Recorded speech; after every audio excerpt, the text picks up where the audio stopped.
Alright, I didn't think it was going to be that big of a deal to get this thing out, but it was a nightmare. Anyway, what I'm planning on doing is I just put this piece in here for the time being. I'm thinking of, you know, taking off the wheels here and seeing if I can use them with the original spots, because it seems like if I go back a little bit, that actually will work. I only put this piece of wood just to get an idea where I'm at. But this does not focus too great. Anyway, so that's pretty much what I'm thinking. I will, when I get myself a little organized, I'm going to put the camera in the tripod and see what I can try to do.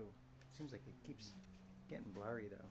I don't know if it's just me or, you know. Anyway, so that's what I'm thinking.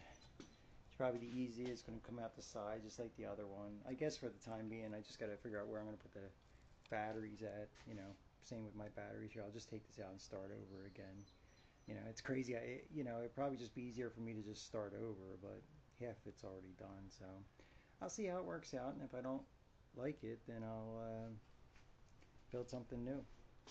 But this is where I'm at now. So, and I will keep you updated. So, we're going to continue on with this. So, all right. So this is going to be a basically like a reverse polarity relay. It would be the same as using two different relays to reverse polarity. This is just going to be for the actual actuator of the actual mower. So it looked kind of like, looks really weird right now. This is just really a test kind of fit. I just like tacked a couple welds on a couple spots, put some screws in just to see what it would look like. So yeah, I'm just kind of trying to get an idea. But anyway, so I have some other things wired up with a remote control. I'll go over everything I have, all my electronics and everything else. But so the way this would work is you're going to have two triggers. I'm not sure if it's going to be a positive or negative trigger. I'm imagining it's going to be a positive trigger, but I won't know until there was no instructions with this, so I won't know. But anyway, this will have a ground terminal underneath. This is not even tight, so it's just loose right now. There's a ground terminal underneath, power in. This would be to your motor, winch, actuator, whatever you have that's going to reverse polarity, meaning that, and then it has these two little triggers underneath here. Basically meaning that when you give these triggers, either positive or negative, again, I don't know yet, but when you give them voltage, either negative or positive, they will turn these, this side will become positive, this side will become negative. And then if you give the other terminal, then this side will become negative and this side will become positive. So basically reverse it back and forth. Again, you can do the same thing with two basic relays. I didn't have any on hand, and to be honest with you, when I looked on Amazon, this thing was like 14 bucks to where, like, you know, I could get a 10-pack of relays. I only need two of them, but it was going to cost me the same, so I might as well use this. It's made for a winch, so I know it'll be able to handle this little baby motor thing right here, so it's not a lot of pressure on this. So yeah, and this is coming out from my control box here. This one I know is positive because I kept a terminal on it. This one is a positive trigger. This one is another positive trigger, the yellow one, and then the black one is just ground. These are coming right from the box. So I'm just going to put a couple terminals on these. I'm going to put some terminals on those and see what this thing does. I'm not exactly, you know, again, these things didn't have instructions. I didn't even look it up anywhere, so. But do that. And just putting some terminals on there to make it easy enough to do all this. That's going to be positive, that one's going to be negative. I have other videos of this mower when it was gas powered, and I'm getting rid of gas, anything to do with gas. So this is actually my last item. That was actually a gas mower that I use here and there. So see how it works out.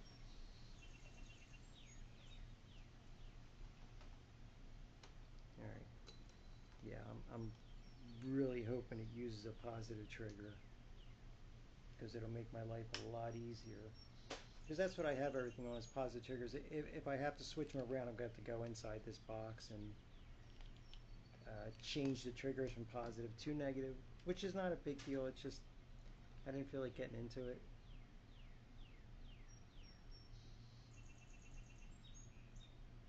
All right. Let me this, and then the one. Now I don't know what side is what here. I'm not even sure. But I'm just going to hook them up just for the time being.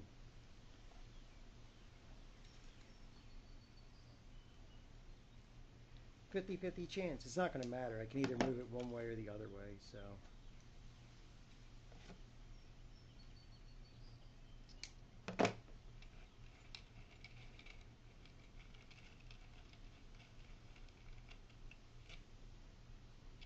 I'll go with this side being positive.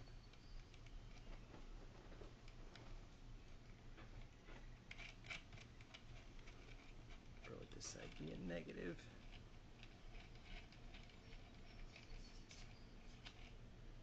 Now, I had some other footage of this that I guess the camera, the battery was dead or something moved. Something didn't work, but I lost a lot of footage and I was so pissed off. This was so much work to, even just to mock this thing up, it was a lot of work. So yeah, a little pissed off. This is fused, by the way, from the inside, so.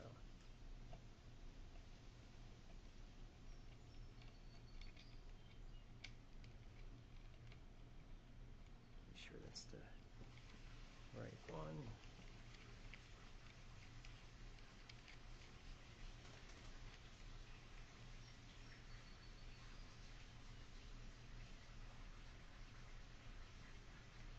It's negative underneath there.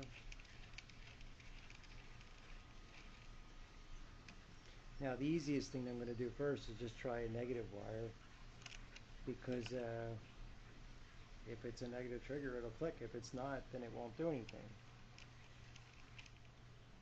And if it's not, then I'll know it's a positive trigger and just plug them right in. But let me grab a wrench.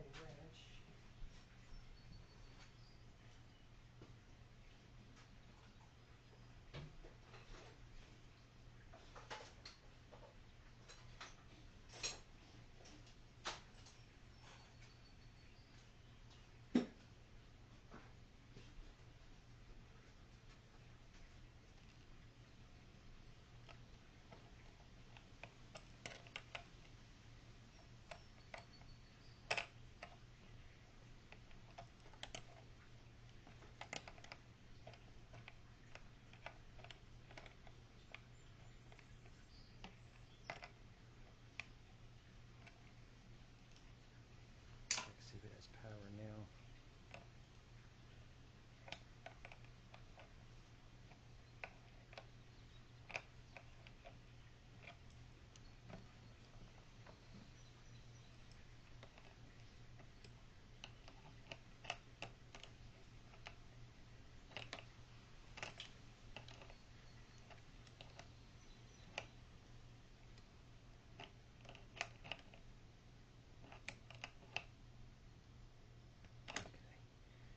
I don't know if I have power unless I have to turn this thing on, and I got to turn the remote on first.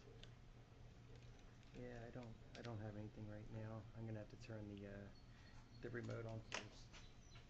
So basically the way I do this is I have this remote here that I have to turn on first, because if not, this thing will just take off. That has to activate that. I have a switch on the end. That'll turn this stuff on.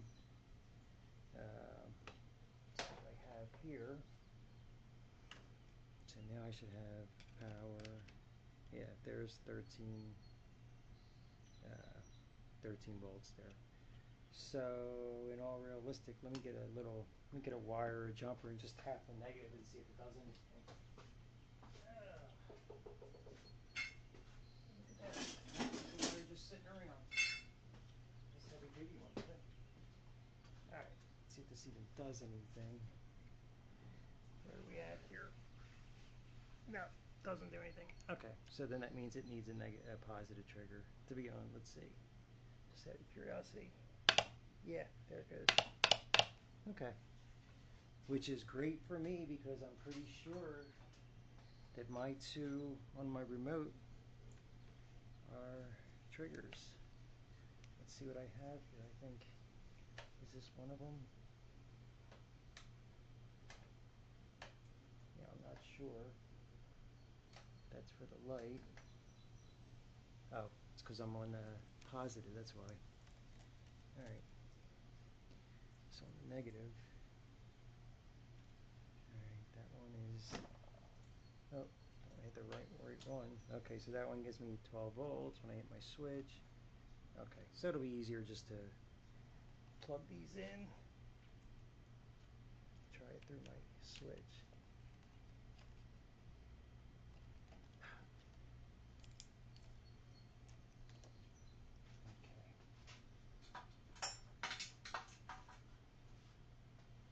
And my remote control doesn't have push buttons. It's just basically toggle switches. So I'm going to have to be using this as like I'm just lowering or raising it with a switch, not a push button.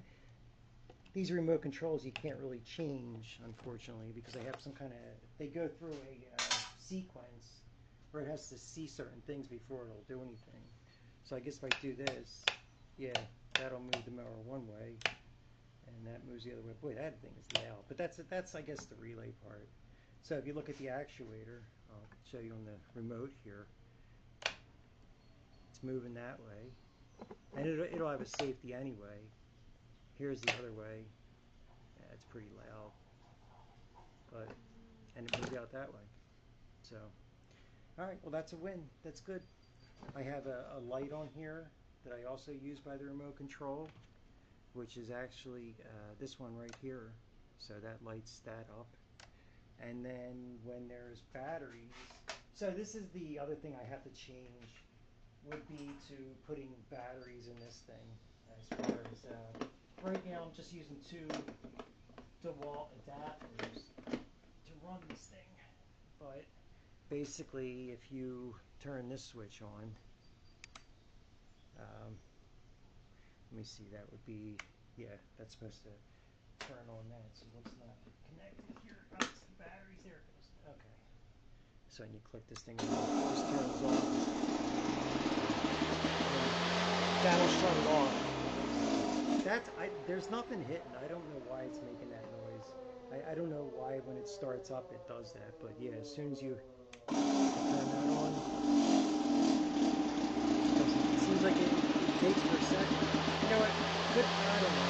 I'll have to check it out. Yeah, I checked a few times. It doesn't look there's anything rubbing, but I won't know until I get it outside to check it. Yeah, so let me take around. Let me show you around a little bit what I have here. Give you a close-up.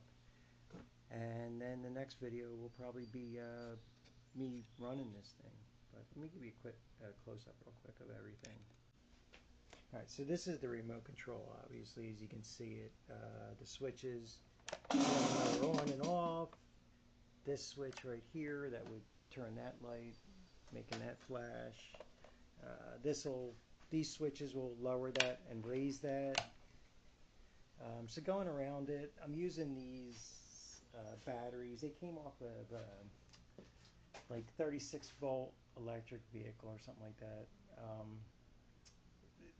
I have a lot more batteries, but for right now, I think these are about 18 amp hours. I'm going to make an enclosure and everything for this too. This is the box. This is where I have like all my little electronics and everything else. I actually use this on purpose. I couldn't figure out what to use, but I figured this would work out well where I could open it up if I had to. Like if it's a really hot day or something, you can see how this bowed a little bit because I don't have anything in the center to, you know, it's bowed a little bit. But this is the same unit everybody else uses. I forget what it's called. That's for my battery mod. That's for the remote. These are just fuses I have to protect everything. Everything underneath, you know, is like the other boxes and stuff. It's basically a real simple unit. Couple circuit breakers. I put a battery meter on the side here so I know what the voltage is, but I also know what the voltage is on the remote control right there. If you, let me see if I can, you can see that right there. It'll tell me that's what the voltage is right there, 13.9. That's at these batteries. So that really helps out a lot. And I think it'll work out well. I haven't had a chance to check it yet or test it yet, but that's going to be my next step. My next video will probably be in the next day or so. I'm going to put a strap across this time being. This is just the actuator part. Again, this is just kind of like a test fit, if you want to call it. I did start videotaping this and then I lost the footage, but I made little brackets onto there, going across there, going across here. I just welded little brackets there. Again, this is all just a test fit. I still got to take everything apart. If it does work well, I just kind of chop that in the back. But so yeah, got a couple different things going on, and that's how I made the platform. Basically, like raise and lower. I was like stressing about this for like days, trying to figure out how to use it with the wheels and everything else. And I said, you know what? Let me just start over and do something different. So this is probably huge overkill. It doesn't need to be like this. But yeah, there's my main shut off. So once you shut this off, that turns everything off. So they always say you got to have the remote on first, but then if you lose remote signal, it'll tell you on this. This also does have something that if I lose a signal, it'll just shut right down. It'll stop going. So before, if you look at the way I had this before, you'll still see some of the remnants because I think I'm just going to basically redo this whole mower. If this works out well, I'm going to kind of redo something because I don't like the orange, and it matched my the other Susquehanna mower before, but I'm not using it anymore, so maybe I'll paint it red. I don't know. I would like to redo the front because I had some different ideas, and you know how it goes when you change one thing. I've changed about 3 different battery types here. First I had one big deep cell 12 volt. I didn't like that, it was too slow. I went to 2 12 volt lawn batteries. That was 24 volts. That still didn't last enough. So then I went back to a regular car battery. I actually ended up putting an alternator on the front of the gas motor, and it worked. It was okay, but you know, gas is so finicky. It's just really, it's meaning that for this to turn the motor on and off, it's a switch. You know, inside here, I think I have another video. If you look, you'll see the insides of this. In fact, I don't even have this screwed down right now, but it'll show you the inside of this. And I just hooked this up to a little trigger, so you know, when I turn on my remote, it'll just turn it on and off. It's just a simple little negative trigger. Whereas with the gas, I had to put an actuator in to control the fuel. I had a push button to start it, and this is just on and off, just basically simple. I would like to change this, however, so I don't have to carry around these batteries. But I'll see how that works out. Again, I'm all testing this. You know, I have several other battery banks, and I'm going to have to use something to protect this. You know, God forbid a rock or something hits one of these batteries. That would be a nice fire. So anyway, stay tuned. The next video you're going to see is going to be me cutting this thing or trying this thing on the lawn. I got to get a lot of things to get this off the quick jacks, and I'm going to take it outside. It's a beautiful day. I'm just going to see if I can get rid of these leaves and stuff. Hey buddy, what's up there, dude? What you looking for? Yeah, this is the reason why I switched everything over to electric, was because of this car. Yeah, beautiful car, love it. Anyway, alright YouTube, thanks for watching. My next video will be showing this on the grass, doing something, hopefully. So stay tuned. Thanks for watching. Hope everyone is safe and well and enjoys the weather. Take care.